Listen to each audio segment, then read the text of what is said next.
It's not possible. You cannot say you are president of Ghana, yet there are some places you never want to visit with development, all because they are not people who vote for you. Kwasi Pratt has made it clear. He said, the father for all, that the great Atta Mills was a strong milestone for all other presidents to emulate. But today, until you have a party card, until you are a card-bearing member, you might not eat food in this country. Contracts you will not get. Your children going to school might fail you. It's sad, my brother. But until we come to that realism, that politics is not a way of having everybody endorse you, we must understand that there are some people who would not like us. But it is for us to turn the tables around by turning their so-called hate or dislike into love. If you are a student of religion, you would understand that all the proponents of religion, all the prophets of religion, in fact, they never paid back people in their own coin. Prophet Muhammad embraced his enemies. Some of them became friends after because they wondered why they visited him with so much harm, and he showed them love. Jesus Christ did the same thing. When you take a slap, turn the other cheek. It's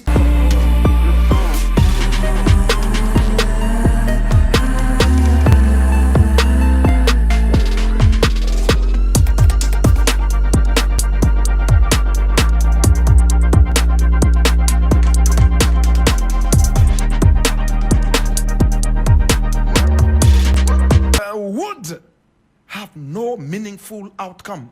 He added that debating with liars is also an exercise in futility.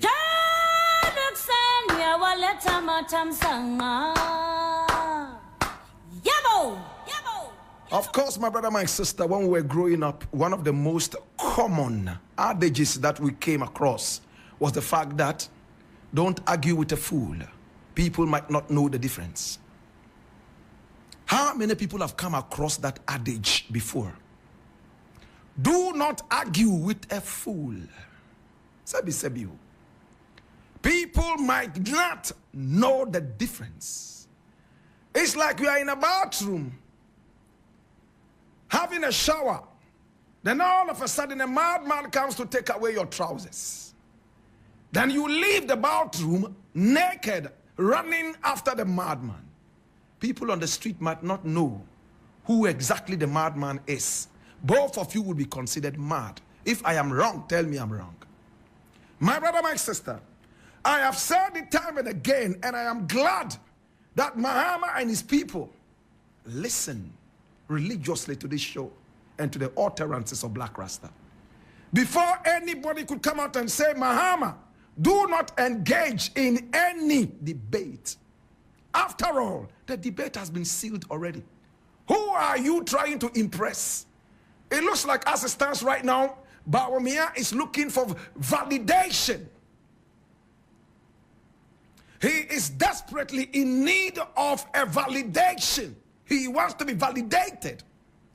If for more than 7 years, getting into 8 years, the validation that you needed, you couldn't get it, and it's a single debate that is going to seal it, then we are in trouble as a nation. Most of the time, my brother, my sister, it is the people in opposition who clamor for a debate. But this time around, it is the party in power that basically is clamoring and desperately looking for a debate in order to validate a candidate who many Ghanaians see as a liar. My brother, my sister, as it stands right now, it is clear what it is. I am glad and I applaud Muhammad and his people, my brother, my sister. And I applaud all other candidates who have refused to have a debate. It's clear. The writing is already on the wall. The people of Ghana have decided. And what is in the hearts of the people of Ghana cannot be changed. What is in the heads of the people of Ghana? I'm asking you a question. It's clear. They have been deceived for so long. When they want the power, they can drink kalipo, they can pound fufu, some of them can even fry kelewele. My brother, my sister, just to make you believe that they are solidarizing with you. It's like the wolf always making the promise of becoming a vegetarian in a party of the sheep. My brother, my sister, it is clear that Bawumia is looking for a validation after his choice of a running mate has become a cancer. So cancerous that the best cancer doctor in the world will not even want to come near. My brother, my sister, when you live and treat the people as if they were nobodies, at the end of the day, you would have to hang on the last straw of hope when drowning. It looks like the time is now. All I would like to say is for Ghanaians to open their ears during the election and eyes. As former President Kufuor said some time ago, think Ghana first. Look at Ghana. Do not look at personalities. My brother, my sister, look at Ghana first. And when you look at Ghana first, look at who you think can drive the nation towards a better Ghana, rather than tribalism, choices that are based on tribalism, cliquism, and so on and so forth. All the isms and schisms. To say Dunketia, I want to say thank you for this one that you have just released. It is true that we must avoid arguing with fools, or else people might not know the difference. I did not make that adage.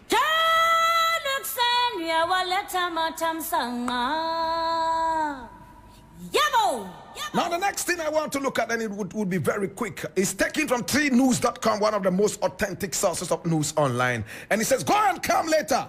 Yogbonwura tells Abu Jinapor's mediation delegation. And I read it. A high-powered government delegation has visited the Yogbonwura's palace, seeking to have the ban placed on an MP for Damongu, who is also Lands and Natural Resources Minister, Samuel Abu Jinapor, lifted. According to our sources at the Jakpa Palace, the delegation was led by the Defense Minister, Dominic Nitiwul. Now, the Chieftaincy Minister, Stephen Asamoah Boateng, and the Savannah Regional Minister were also part of the delegation. Earlier, some members of the National House of Chiefs and the Council of State also visited the Jakpa Palace. Sources at the Jakpa Palace told 3news.com that the Yogbonwura asked the delegation to go and come another time. Yogbonwura told the delegation he will be traveling to Mamprugu. He will be going all the way to the Mamprugu Kingdom on Sunday in yet another historic visit. And also, he said he would have to meet them with his paramount chiefs. And so, they should go and come later, the sources said. On Sunday, July 21, 2024, King of the Gonja Kingdom, Yogbonwura B. Kunotu Swale Jiwi banned Samuel Abu Jinapor from entering any palace in Gonjaland over claims of insubordination, disrespect, and abuse of government powers.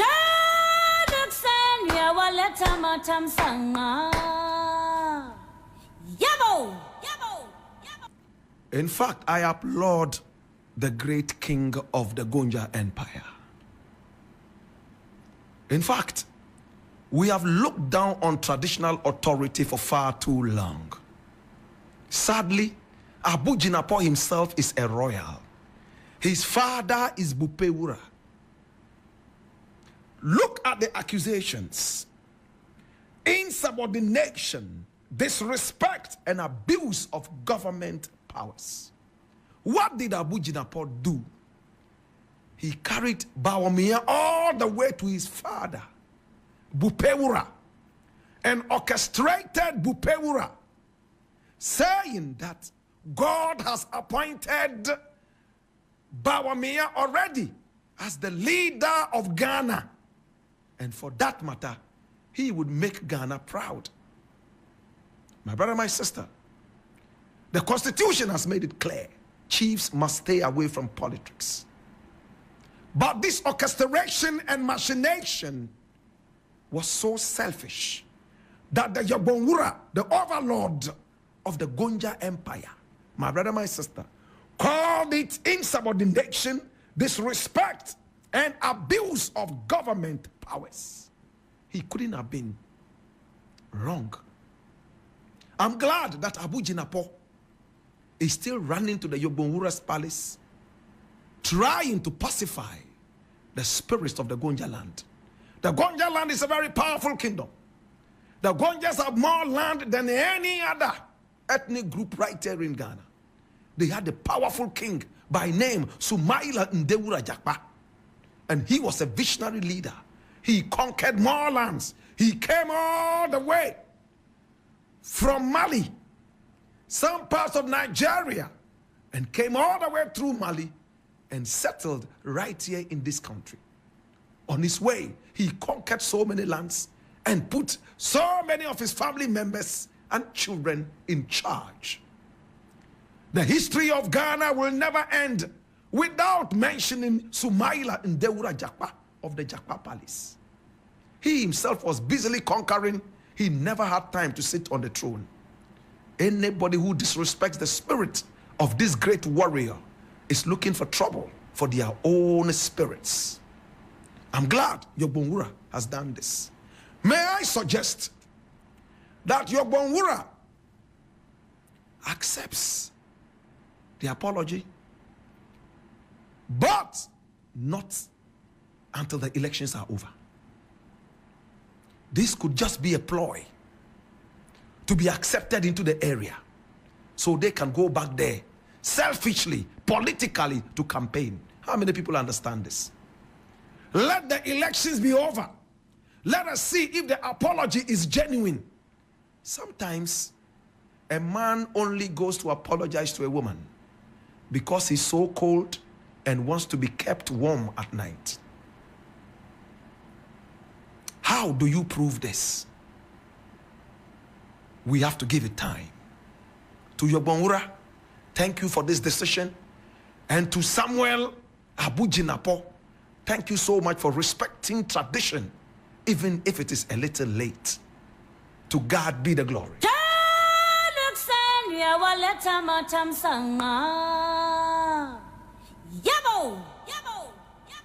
Now, my brother, my sister, many more things are happening here. And I'm going all the way to Peace FM Online. And he says, you are a useless president if all you care about is party members. And this is Kwasi Pratt firing. He's a veteran broadcaster.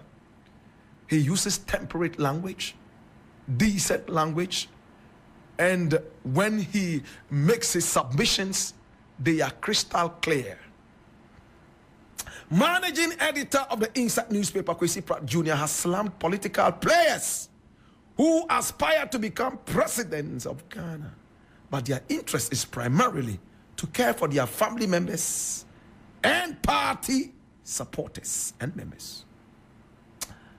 Speaking of Peace FM, Kwasi Pratt expressed disgust at utterances which connote that being a father for all is not seemingly irrelevant anymore, hence putting premium on their allegiance to their parties at the expense of the nation.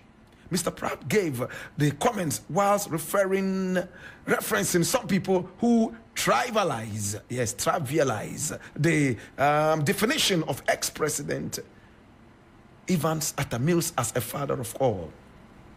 If you are an NPP member and become president and all you care about is NPP, then you are a useless president who must be rejected. If you are a CPP member and to you, you have to cater for only CPP members, then you are useless. He said and advised that every person who wants to be president in Ghana must understand that he's father for all.